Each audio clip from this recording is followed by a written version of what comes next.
Apa? Oh, sini. Tak, soal muzik. Saya ikut kawan kalau dia tak nervous, saya pun tak nervous. So bila atas pentas tu kita automatik dua-dua tak nervous. So perasaan saya sekarang saya terasa macam bebanan saya tu dah terlepas. Jadi Sheila dah dianggap favourite. Tadi rasa pressure. Lagu ni memang memberi satu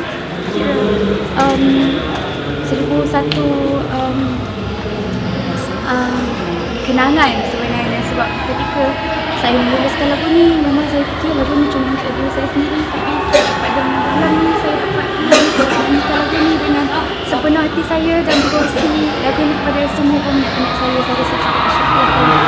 Adakah disebabkan oleh pemilihan, ada Amy Search iaitu otai dalam lagu Simetri yang menjadikan lagu ini layak ke final? Sebenarnya bagi saya lah, lagu Simetri bagus sebenarnya. Dia sebab tu lagu ni layak ke peringkat final. Mungkin setengah orang berpendapat lagu ni dipergi sebab Amy kan. Pulanglah pada pendapat masing-masing. Saya okey je. Yang penting lagu ni sampai ke pentas final. Okey. Alright, terima kasih banyak-banyak. Okey, sama-sama je. Dari 1 sampai 10 nyatakan tahap keyakinan Stacey untuk EJL pada malam ini.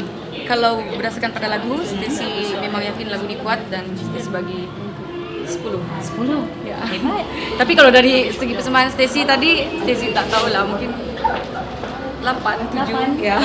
Sendiri. Pendapat Bu, apa yang apa kelebihan lagu ni yang menjadikan ianya layak ke anugerah juara lagu 27? Rasanya sebab lagu ni memang fun sangat lah. Macam kalau nak dengar pun orang boleh teringat macam tu. Ini pun kira saya tulis ni pun laki jugalah. So tapi memang bila saya tulis lagu memang 100% soulfully for the song. Boleh bagi tahu tak apakah perbezaan yang antara Malik dengan RJ? Malik, dia memang kita tahu dia legend. Dia memang sedap sangat rap. Thank you Malik buat lagu Teman Berganti. Dia ni dia punya tone dia dan gaya dia yang saya minat. Ya, RJ. Itu yang mungkin saya cakap.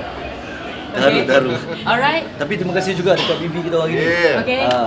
Thank you very much. Lagu Awira, lagu Anda Anda Ku Ku Bercinta Bercinta Lagi adalah mengenai kisah benar, kisah benar daripada member Idris, member Idri, yang mana wife member dia mengidap penyakit kanser dan sudah tiada lagi.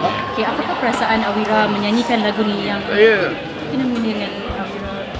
Dia ada sikit lah sebab saya sebab apa magic yang Aizat guna, sebab Aizat hanya ada lebih kurang 2 hari je untuk praktis menyanyikan lagu You Nak Play.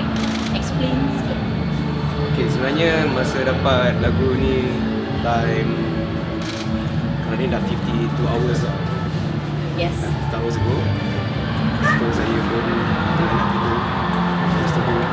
Tapi macam bila dapat that kira amanah daripada Nuna sendiri at sini, so I'm very happy to have her because dia pun pertolongan, so I'm glad that I did. So hopefully insyaAllah dia akan suka and fans will like it as well. So, Tak nak berjudi kan?